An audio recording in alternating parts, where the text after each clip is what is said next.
দিঘির পাড়ে একটা বড় আম গাছ। গাছের একটি ডাল ঝুলে পড়েছে পানির ওপর। সে গাছে থাকে মা কাঠবিড়ালি আর তার ছেলে কাটুম। একদিন সকালে মা কাঠবিড়ালি কাটুমকে বলল, বাছা, আমি খাবার খুঁজতে গেলাম। তুই আবার আমাদের গাছ থেকে কোথাও যাস না যেন, আর সাবধানে থাকিস। তোর বন্ধু টিনি পাখি আসলে তার সাথে খেলা করিস। আমি গেলাম। ঠিক আছে মা, তুমি নিশ্চিন্তে যাও।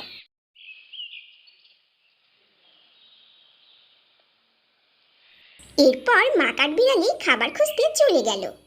কাটুমের বন্ধু ছোট্ট পাখি টিনি উড়তে উড়তে কাটুমের কাছে এলো।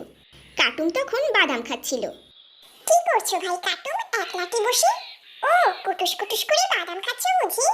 বাদাম খেতে আমারও খুব ভালো লাগে। খেতে চাও তাই বলো, এই নাও।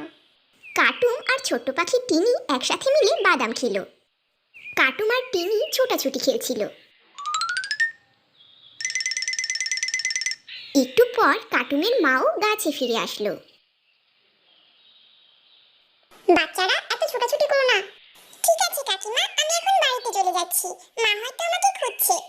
কাটুম, আমি গেলাম। কালকে এসো কিন্তু, কালকে আবার খেলবো।